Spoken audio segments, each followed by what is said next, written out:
వదినా,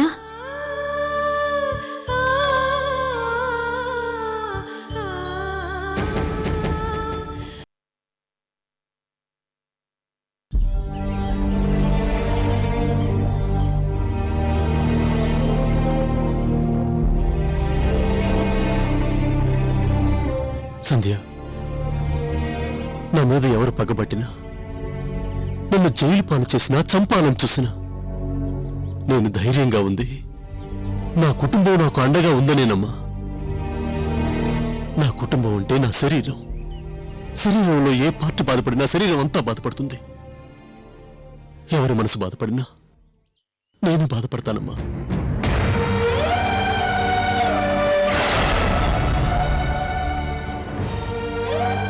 నిన్ను నొప్పించే పని ఈ అన్నయ్య చేశాడంటే నీ దృష్టిలో ఏదో పెద్ద తప్పు చేసే ఉంటాడు.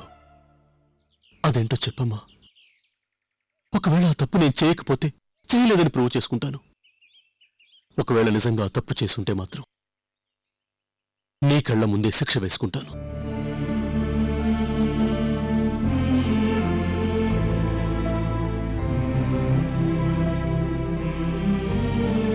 నన్నెంతో అభిమానించే నా చెల్లెలు రక్త సంబంధం అని కూడా చూడకుండా ఈ అన్నయ్య మీద కళ్ళెర చేసింది. అది నేను తట్టుకోలేకపోతున్నాను. అసలు నేను చేసిన నేరం ఏంటో చెప్పరా?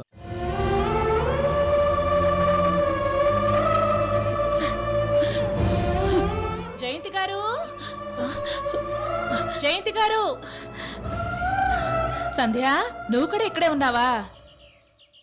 అక్కడ అనుషని అలంకరిస్తున్నారు, మీకోసమే వచ్చాను. అక్కడ మా అత్తయ్య ఎక్కడా, సంధ్య ఎక్కడా అని మీ కోడలు వెయిట్ చేస్తోంది. రండి వెళదాం. రా అమ్మారా, రండి జయంతి గారు వెళదాం.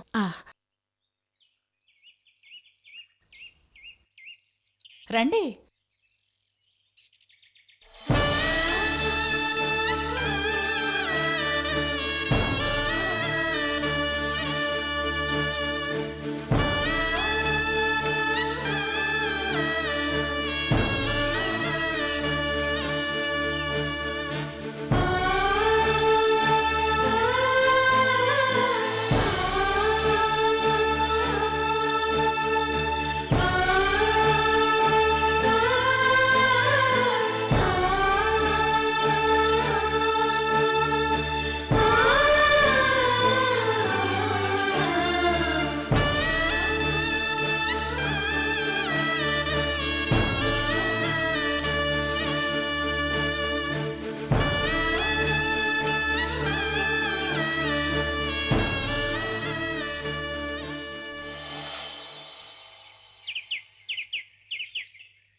చచ్చిపోయా సొంతమన్న వారే లేక అంతే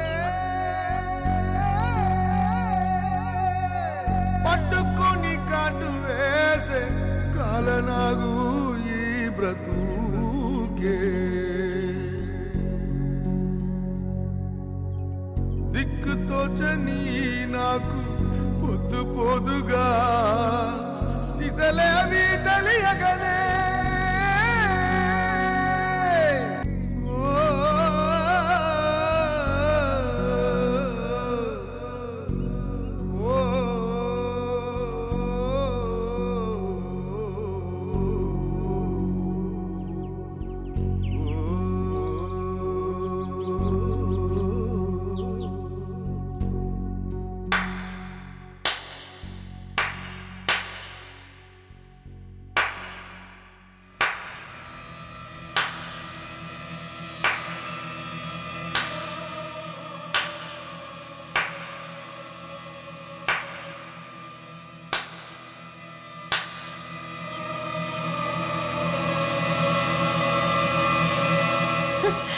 చిన్నపిల్లాళ్ళ ఏడుపెంటి సూర్యనారాయణ.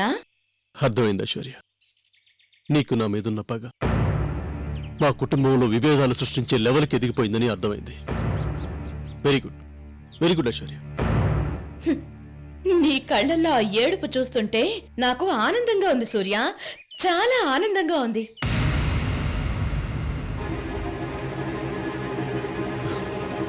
ఒకసారి రాముడు పొరపాటున ఓ కప్ప మీద కాలేశాడంట. ఆ కప్ప బాధ భరించిందే కాని అరవలేదట. అది గమనించిన రాముడు చెప్పొచ్చు కదా అన్నాడంట. ఎవరైనా నా మీద కాలేస్తే బాధతో రామా అని మొరపెట్టుకునేదాన్ని. ఇప్పుడు ఆ రాముడే కాలేస్తే నేనింక ఎవరితో మొరపెట్టుకోను అందట.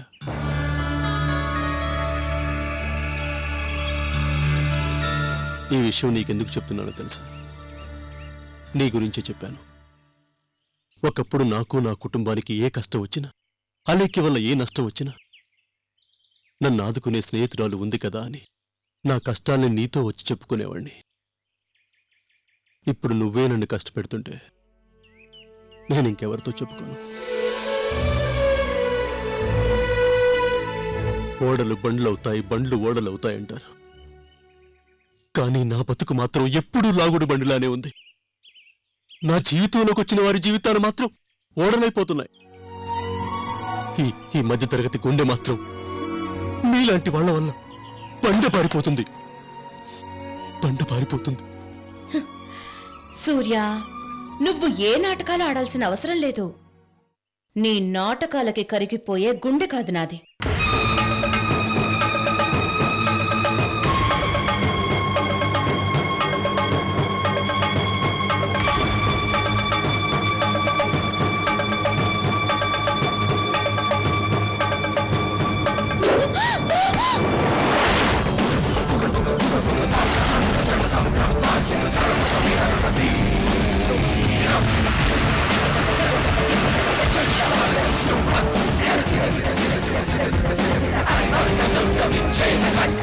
నీకు ఆల్రెడీ చెప్పాను ఐశ్వర్య, నాకు జైలు కొత్త కాదని.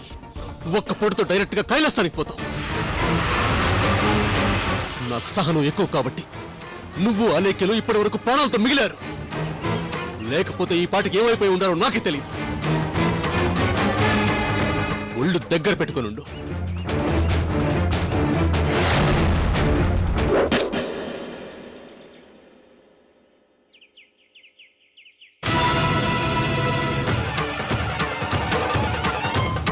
ఇది పెళ్లి జరిగే చోటు కాబట్టి సరిపోయింది. లేకపోతే నీ రక్తం కళ్ళు చూసుండేవాణ్ణి. అవును, పెళ్ళవనే. నీ సంగతి, నీ చెల్లెల సంగతి, ఇద్దరు సంగతి చెప్తాను. ఈ సూర్యనారాయణ విశ్వరూపమేంటో మీరు ఇంకా సరిగ్గా చూడలేదు. అదేంటో మీ ఇద్దరికి తెలిసేలా చేస్తాను. ఈ లోపు మీరు ఎన్ని ఆటలు ఆడుకుంటారో ఆడుకోండి, ఎన్ని డ్రామాలు ఆడుకుంటారో ఆడుకోండి, పండగ చేసుకోండి. కానీ పెళ్ళయ్యేంత వరకు. ఆ తర్వాత మీరుండరు. గుర్తుపెట్టుకో.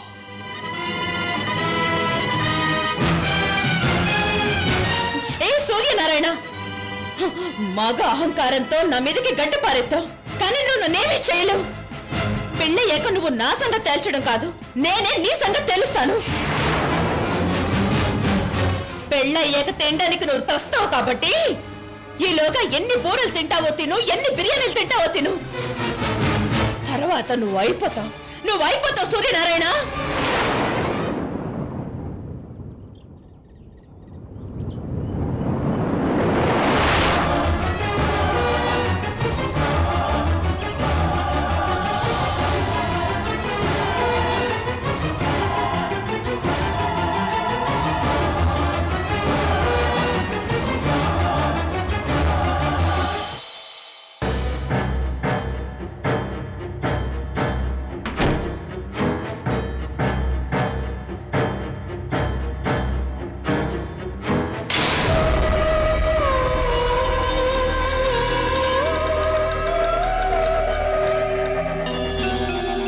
పెళ్ళింటిని శవాల గుట్టగా మారుద్దాం అనుకుంటే ఏది వర్కౌట్ అవడం లేదు.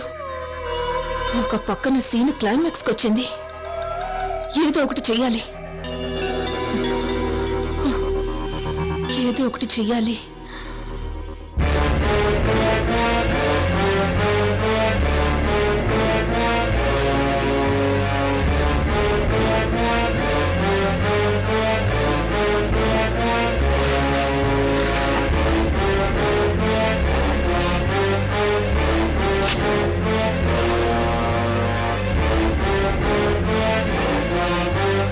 అలైక్య,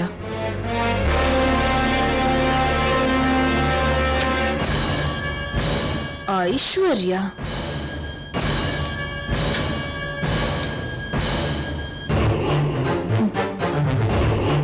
అనూష.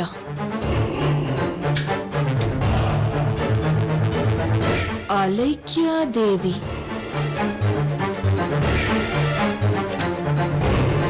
రాజేశ్వరి.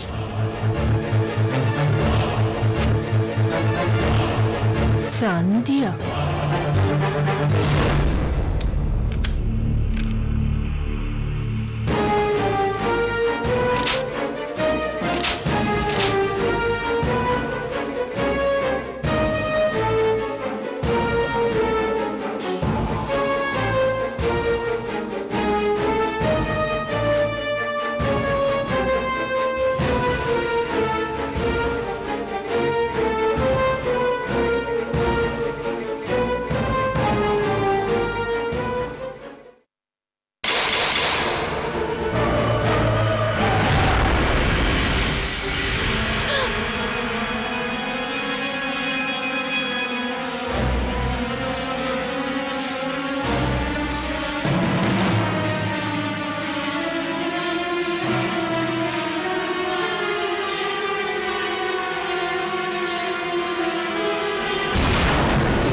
ఇది నిజమా లేక భ్రమ?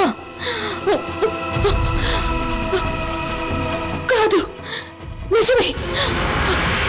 ఇంతకీ ముసలి మనిషి ఎట్నుంచి వచ్చినట్టు?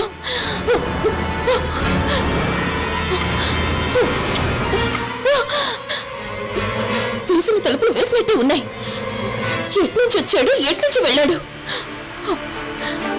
నీలాంబరి, ఐశ్వర్య ఎక్కడుంది? గార్డెన్లో ఉన్నారమ్మా.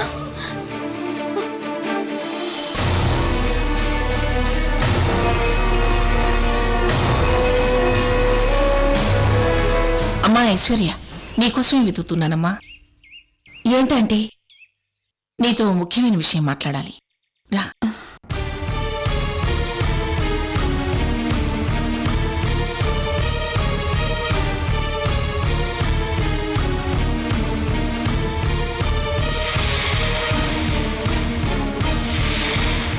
కూర్చో. చెప్పండి ఆంటీ. ఏం లేదమ్మా,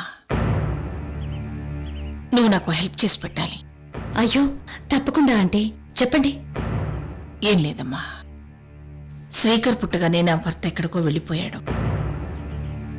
ఇప్పుడు శ్రీకర్ పెళ్లి కొడుకు తల్లిదండ్రులుగా నేను నా భర్త పీటల మీద కూర్చోవాలి. ఆ అదృష్టం నాకిప్పుడు లేదు.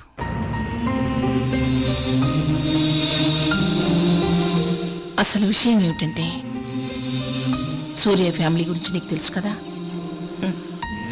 వాళ్ళ అలేఖ్య మీద చాలా కోపంగా ఉన్నారు. సూర్య అసలు తనను భార్యగానే చూడలేదు. ఇద్దరినీ ఒకే గదిలో ఉండేటట్టు చేసినా వాళ్ళ మధ్య దూరం మాత్రం అలాగే ఉంది. కానీ సూర్యని అలేఖ్యని కలిపే అవకాశం ఇప్పుడు ఆ దేవుడు మనకిచ్చాడమ్మా.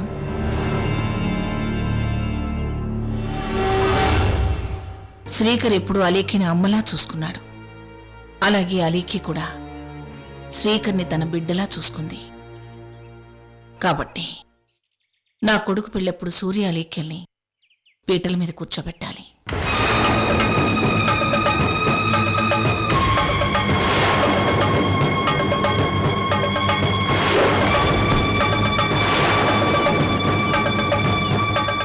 ఇక్కడ సమస్య నీకు తెలుసు కదా. సూర్య ఎట్టి పరిస్థితిలోనూ అలేఖ్యకు దగ్గరవటానికి ఇష్టపట్టలేదు. సూర్యకి నీకు మధ్య మంచి స్నేహం ఉంది కాబట్టి నువ్వు చెప్తే సూర్య కాదనడని రాజేశ్వరి గారు చెప్పారు.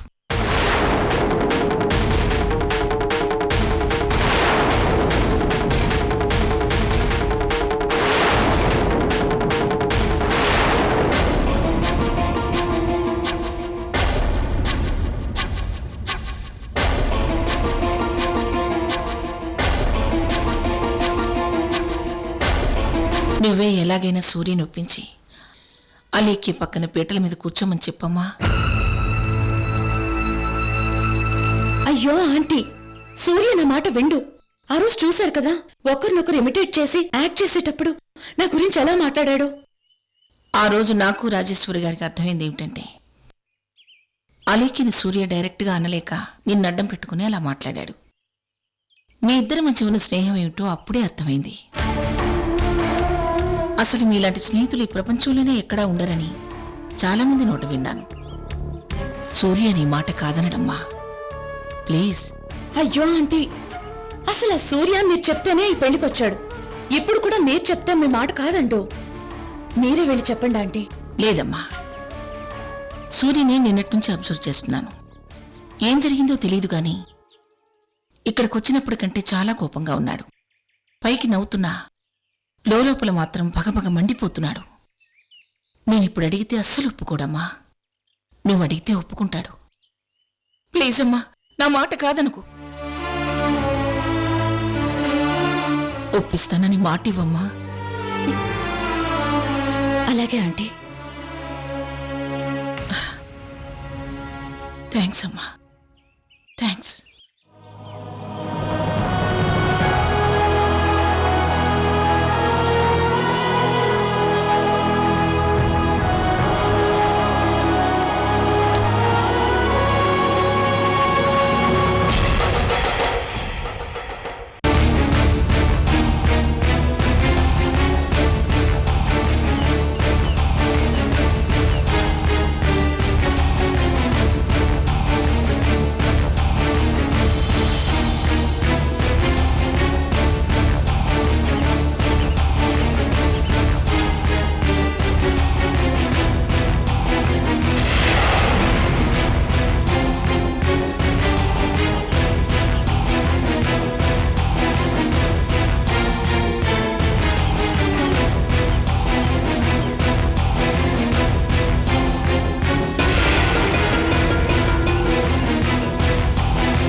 ఏంటి అలా చూస్తున్నావు?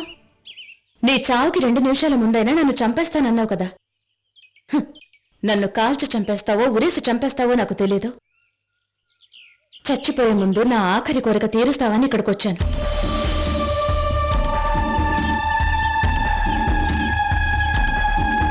జైల్లో ఊరేసే ముందు ఆఖరి కోరిక తీరుస్తారు కదా. కొత్త డ్రామాను నువ్వు తీరుస్తానని మాటిస్తేనే నువ్వు నన్ను చంపడానికి డిసైడ్ అయినట్టు. లేదంటే నీవి పై మాటలే అన్నమాట. సరే, శత్రువు వచ్చి నన్ను దేహి అని చేయి చాచి అడగలేక వంకలు పెట్టి అడుగుతుంటే నాకు జాలేసి మాటిస్తున్నాను. ఒకప్పుడు నీకు స్నేహితుడిగా ఎన్నో చేశాను. శత్రువుగా ఇప్పుడేం చేయాలో చెప్పు. శ్రీకర్ అనూషల పెళ్లిలో శ్రీకర్ తరపున నువ్వు అలేఖ్య పీటల మీద కూర్చోవాలి.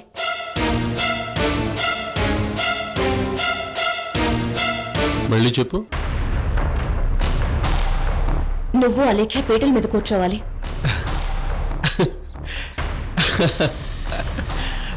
Very good Aishwarya, very good. నన్ను నా పెళ్ళాన్ని విడగొట్టాలని ప్రయత్నిస్తూ, రాత్రుళ్ళు కూడా పెళ్ళాన్ని మూడు దగ్గర వెళ్లకుండా ఉండటానికి ట్రైనింగ్ ఇస్తూ, ఇప్పుడు సరాసరి నా దగ్గరికి వచ్చి నా పెళ్ళాం పక్కన పీటల మీద కూర్చోమని రిక్వెస్ట్ చేస్తుంటే నవ్వు వస్తుంది ఐశ్వర్య. మనిద్దరి మధ్య పూర్వ స్నేహమే ఉందని అలేఖ్యాదేవి గారు నన్ను ఒప్పించి నీ దగ్గరికి పంపించడం వల్ల నా కర్మకాలి నీ దగ్గరికి వచ్చాను. అర్థమైంది. నేను గాని ఇప్పుడు నా పెళ్ళాం పక్కన పీటల మీద కూర్చోకపోతే నీ పరువు, నువ్విచ్చిన మాట గంగలో కలిసిపోతాయి. అదే కదా నీ బాధ? నువ్వేం చెప్పక్కర్లేదు, నీ ఎక్స్ప్రెషన్స్ నాకు తెలిసిపోతున్నాయి. నువ్వు ఇప్పుడు నాకు దొరికావు ఐశ్వర్య. సూర్య, నువ్వు నాకు మాటిచ్చావు. నేను మాట మీద నిలబడను. ఏం చేస్తావు? ఏయ్ సూర్య, నువ్వెన్నెన్నో పాపాలు చేశా. ఈ ఒక్క మంచి పనైనా చేసి నీ పాపాలు కడిగేసుకో. సరే, నేను ఇప్పుడు వచ్చి నా పెళ్ళాం పక్కన పేట్ల మీద కూర్చోవాలి, అంతే కదా? అంతే. సరే, ఇదే విషయాన్ని నా చేతులు పట్టుకుని రిక్వెస్ట్గా అడుగు. No ways. ఒకప్పుడు మాట్లాడితే నా చేతులు పట్టుకొని కళ్ళల్లో బోల్డ్ ఫీలింగ్ పెట్టుకొని తెగ మాట్లాడేసేదానివి. ఇప్పుడు అలాగే అడుగు. ఇదిగో సూర్య, అడిగితే అడుగు, లేకపోవే.